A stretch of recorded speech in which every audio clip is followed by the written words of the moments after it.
पिछले क्लास में हम लोगों ने महात्मा बुद्ध के जीवन परिचय, उनकी शिक्षाओं एवं उनके मृत्यु के बाद भी 4 बौद्ध संगीतियों की चर्चा किया था। इस क्लास में हम लोग बुद्ध के द्वारा दिए गए 10 शील की चर्चा करेंगे और महात्मा बुद्ध का जो ये 10 शील है, 10 शील ये महात्मा बुद्ध ने दिया और किसके लिए दिया? उन्होंने अपने अनुयायियों के लिए दिया। और महात्मा बुद्ध के अनुयायी 2 भाग में विभाजित थे, एक थे भिक्षु और दूसरा था उपासक। मतलब महात्मा बुद्ध के अनुयायी 2 भागों में विभाजित थे, एक भिक्षु और दूसरा उपासक। तो भिक्षु किसे कहते थे? भिक्षु वह होते थे जो बुद्ध की शिक्षाओं को, महात्मा बुद्ध के उपदेशों को संन्यास ग्रहण करके जगह जगह फैलाते थे, उनको भिक्षु कहा गया। जो बुद्ध के उपदेशों को संन्यास ग्रहण करके जगह जगह फैलाते थे, उनको भिक्षु कहा गया। और इनकी न्यूनतम आयु 15 साल होती थी। इनकी न्यूनतम आयु कितनी होती थी? 15 साल। और ये बौद्ध संघ में जब शामिल होते थे, उस बौद्ध संघ में प्रविष्टि को क्या कहा गया? शामिल होना मतलब प्रविष्टि करना, उसको उपसंपदा कहा जाता था। क्या कहा जाता था? उपसंपदा। समझ गए? अब जो है सो ये भिक्षु की चर्चा कर दिया हम लोगों ने। दूसरा होते थे उपासक वह होते थे जो बुद्ध के घर में रहकर ही, जो गृहस्थ जीवन जीकर बुद्ध की उपासना करते थे, उनको उपासक कहते थे। ये क्या हुआ करते थे? गृहस्थ हुआ करते थे। ठीक है, मतलब घर में ही रहते थे, अपना गृहस्थी जीवन, पारिवारिक जिंदगी जीते हुए बुद्ध की उपासना करते थे, उनको क्या कहा गया? उपासक कहा गया। और महात्मा बुद्ध ने जो है 10 शील की बातें कही उन्होंने, 10 शील। और इन 10 शील क्या था, इसकी चर्चा कर लेते हैं। और 10 शील के बारे में क्या कहा गया कि तृष्णाओं को निर्वाण प्राप्ति को सरल बनाने के लिए एक चर्चा आती है कि निर्वाण प्राप्ति को सरल बनाने के लिए 10 शील महात्मा बुद्ध ने दिया अपने अनुयायियों के लिए। निर्वाण प्राप्ति को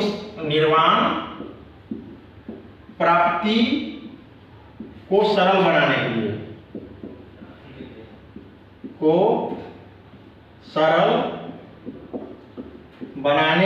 लिए 10 शील दिया उन्होंने। ठीक है, 10 शील। आखिर निर्वाण किसको कहते हैं? तृष्णाओं का क्षीण हो जाना ही निर्वाण कहलाता है। तृष्णाओं का क्षीण हो जाना ही निर्वाण कहलाता है। ठीक है, तृष्णाओं का क्षीण हो जाना ही निर्वाण कहलाता है। ठीक है, कहलाता है। और तृष्णा किसको कहते हैं? तृष्णा इच्छा को कहते हैं। तृष्णा किसको कहते हैं? इच्छा को। तृष्णा इच्छा को कहते हैं। ठीक है, तृष्णा किसको कहते हैं? इच्छा को कहते हैं। और तृष्णाएं अनंत है, इच्छाएं अनंत है और यही दुखों का कारण है। यदि इस पे नियंत्रण स्थापित कर लिया जाए तो मनुष्य को दुख का सामना नहीं करना पड़ेगा, उनको स्वतः आसानी से मोक्ष की प्राप्ति हो जाएगी और वो जीवन मरण के चक्र से मुक्त हो जाएंगे। मतलब कि दुनियादारी की चिंता उन्हें नहीं सताएगी। जो भी जिंदगी जिएंगे सुंदर व सुखमय जीवन जिएंगे। यह कोई जरूरी नहीं है कि बुद्ध के द्वारा दिए गए 10 शील उनके अनुयायियों के लिए ही काफी अच्छा है, बशर्ते कि आम आदमी भी, किसी भी जाति मजहब से संबंधित लोग भी इस 10 शील का अनुकरण करेंगे तो उनका जीवन काफी सुंदर और सुखमय होगा। तो हम एक एक करके महात्मा बुद्ध के 10 शील की हम चर्चा कर लेते हैं। पहला है सत्य, दूसरा अहिंसा, तीसरा अस्तेय, चौथा अपरिग्रह, 5वां मद्यपान का सेवन नहीं करना, 6ठा असमय भोजन नहीं त्याग करना, ये 6ठा जो होगा वो जरूरत से ज्यादा धन का संग्रह भी नहीं करना। तो ऐसे हम लिखित रूप में हम देख लेते हैं। पहला सत्य, दूसरा अहिंसा, अहिंसा, सत्य अहिंसा, तीसरा आस्तेय, चौथा अपरिग्रह, अपरिग्रह, चौथा अपरिग्रह,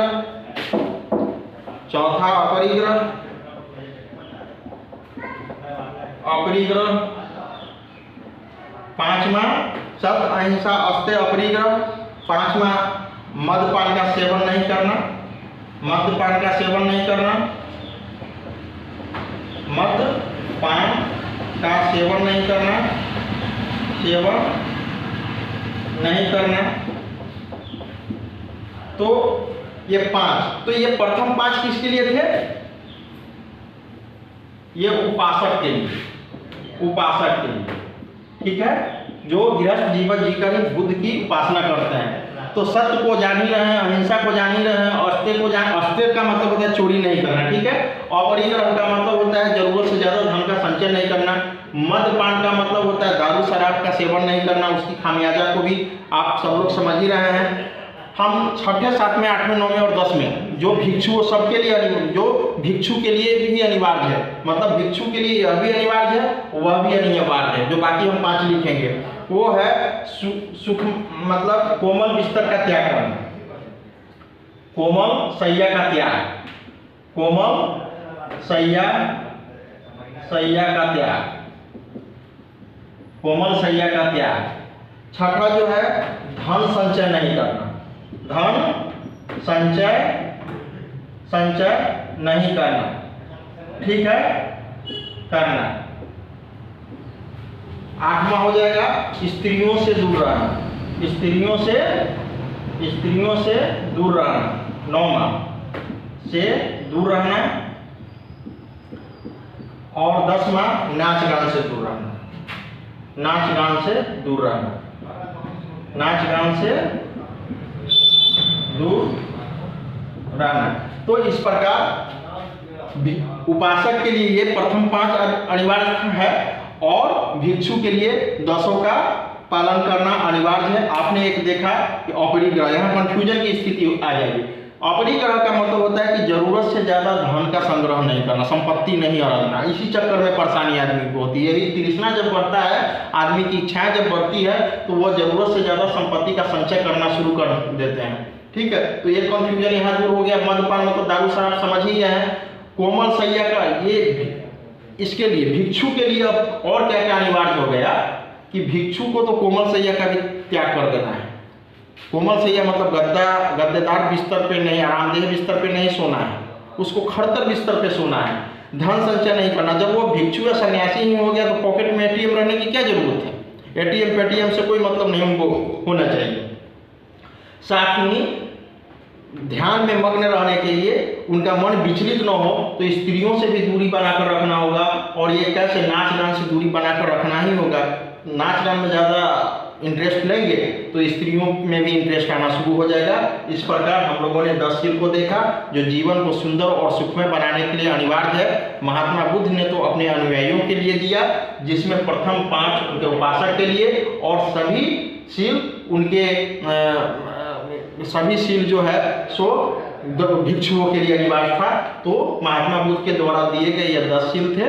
और इस प्रकार 10 शील की चर्चा समाप्त हो गई। फिर जो भी कुछ बचा कुचा होगा बौद्ध धर्म से संबंधित, जो परीक्षा के लिए उपयोगी होगा, उसकी चर्चा हम लोग अगले अध्याय में कर देंगे। तब तक के लिए धन्यवाद।